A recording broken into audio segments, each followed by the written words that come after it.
नमस्ते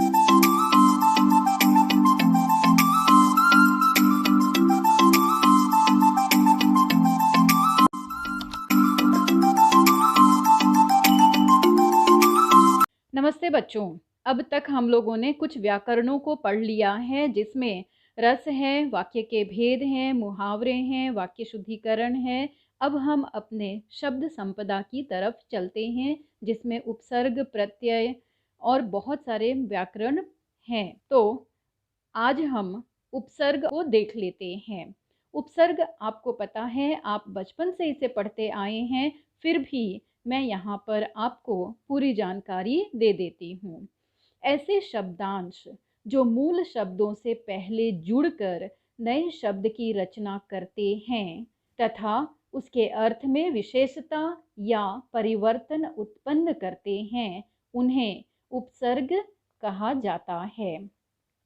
या फिर उसे इस तरह से भी कहा जाता है या कहा जा सकता है, जब शब्दों के प्रारंभ में किसी शब्दांश का प्रयोग होकर उस शब्द से नवीन या नए शब्द का निर्माण हो, तो उस शब्द के प्रारंभ में लगे शब्दांश को ही उपसर्ग कहते हैं। तो बच्चों, उपसर्ग के भी कुछ वर्गीकरण होते हैं और उसमें भी कुछ उसके प्रकार होते हैं, जो इस प्रकार हैं। तो उपसर्गों का वर्गीकरण कुछ इस प्रकार है। अब तक तो आप जान चुके हैं कि हिंदी में मुख्य रूप से 3 प्रकार के शब्द मिलते हैं, जैसे तत्सम शब्द, तद्भव शब्द तथा आगत यानी विदेशी। इस तरह से हिंदी में उपसर्ग भी 3 प्रकार के होते हैं। इसके अतिरिक्त संस्कृत के कुछ अव्यय भी हिंदी के उपसर्गों के रूप में प्रयुक्त होते हैं। तो चलिए हम सबसे पहले तत्सम उपसर्ग को देख लेते हैं, जो इस प्रकार है।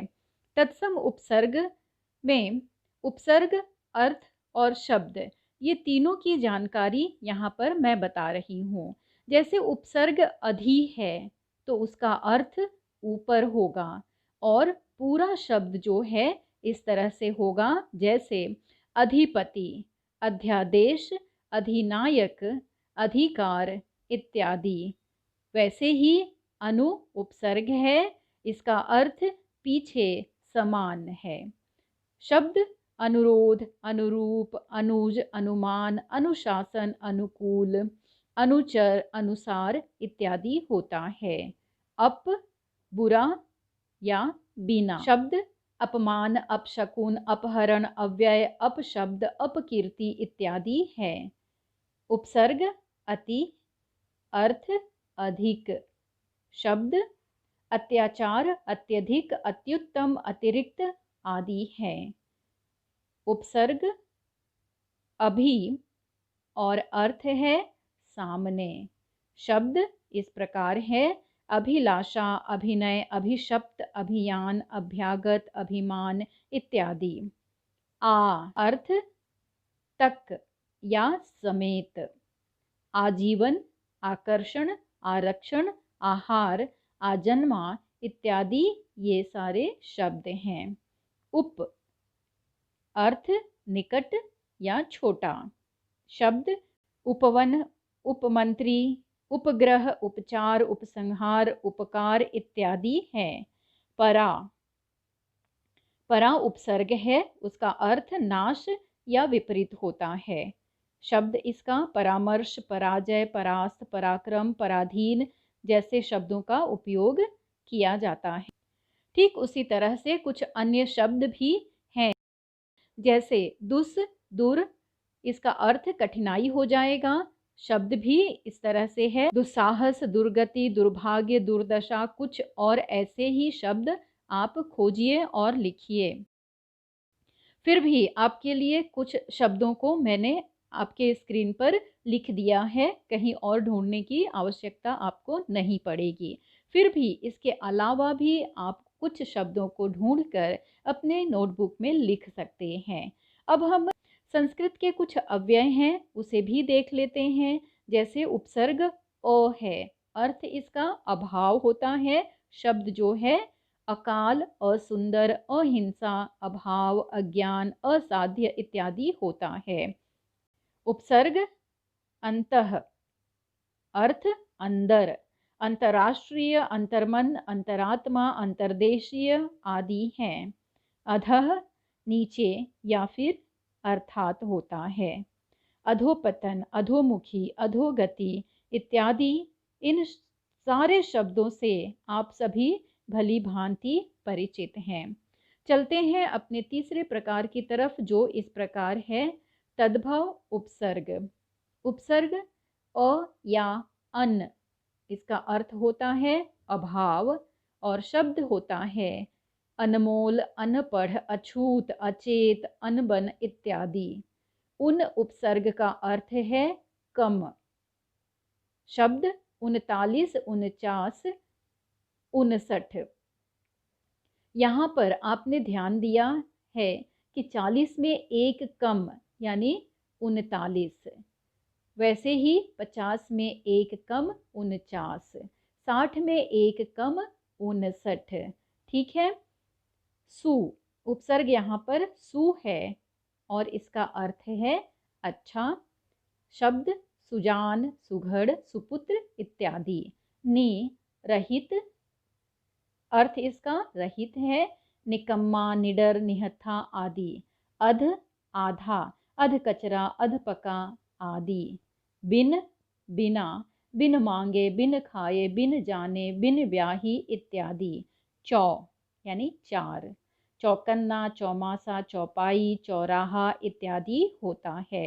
अब इसके आगत यानी विदेशी उपसर्ग को भी देख लेते हैं। इन्हें भी हम बहुत ही अच्छी तरह से जानते हैं, पहचानते हैं। उपसर्ग बद, अर्थ बुरा। शब्द बदसूरत, बदहजमी, बदचलन, बदतमीज आदि है। बे, उपसर्ग क्या है? बे, अर्थ इसका बिना। शब्द बेईमान, बेवफा, बेघर, बेखटके, बेगुनाह इत्यादि होता है। अब यहाँ पर उपसर्ग ब है, जिसका अर्थ से या फिर के साथ होता है। जैसे शब्द यहाँ पर दिया हुआ है बनाम, बखूबी, बदौलत इत्यादि। उपसर्ग ना का अर्थ है अभाव। शब्द नालायक, नापसंद, नाबालिग, नाकारा इत्यादि।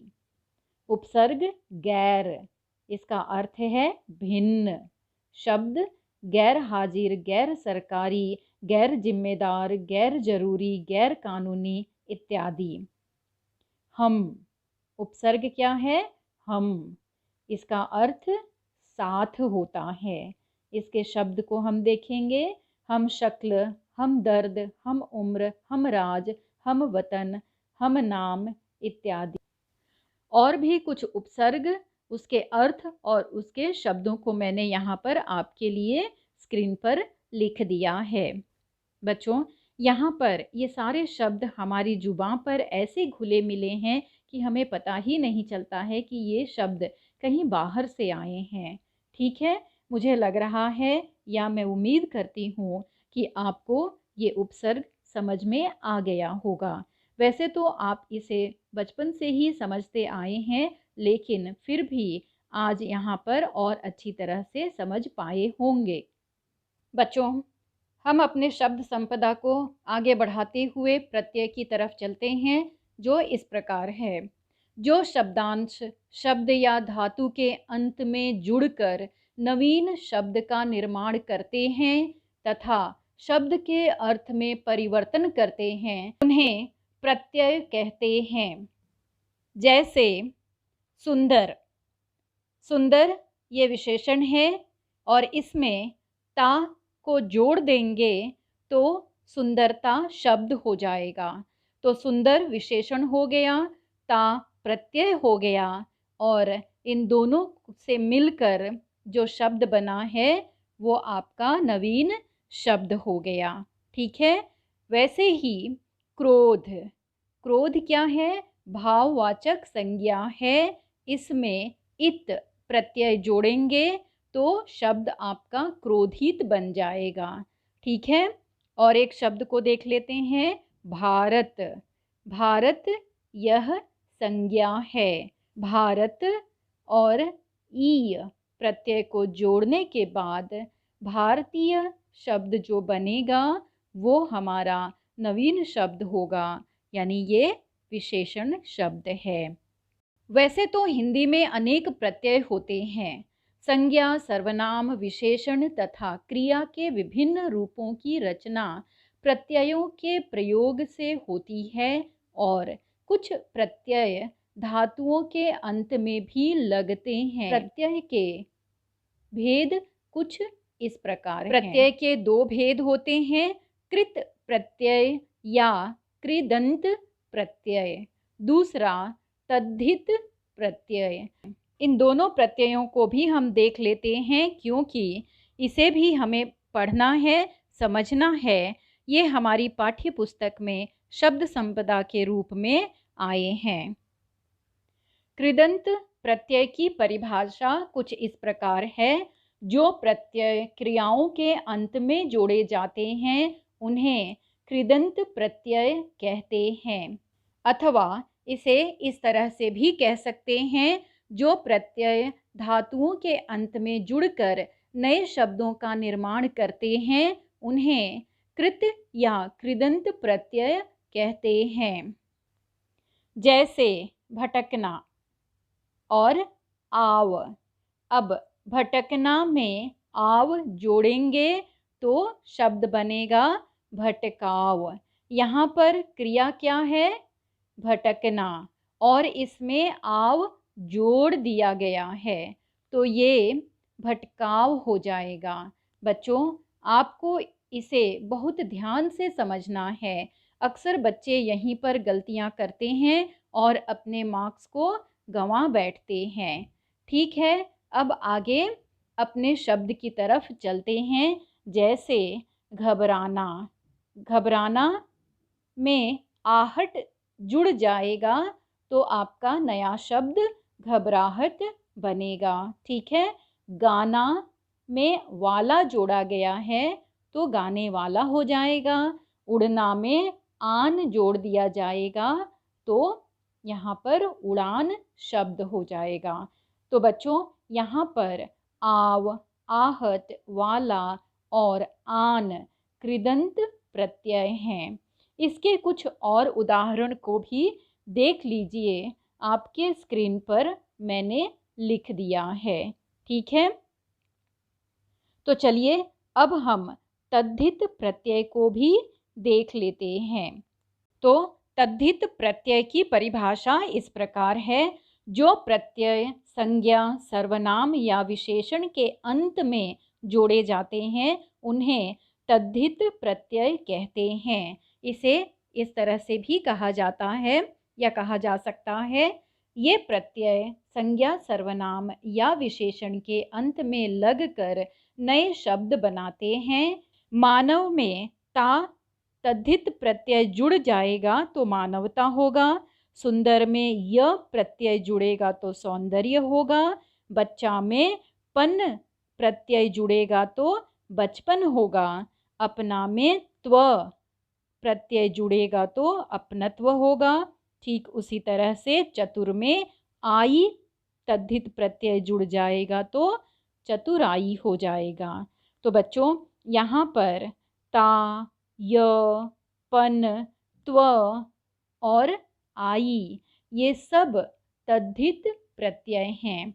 इसके भी कुछ अन्य उदाहरण को यहाँ पर हम देख लेते हैं। ठीक है, तो चलिए बच्चों, अब हम अपनी इस वीडियो कक्षा को यहीं समाप्त करते हैं और अपनी अगली कक्षा में किसी नए विषय के साथ मिलेंगे। तब तक के लिए आप अपना ख्याल रखिए।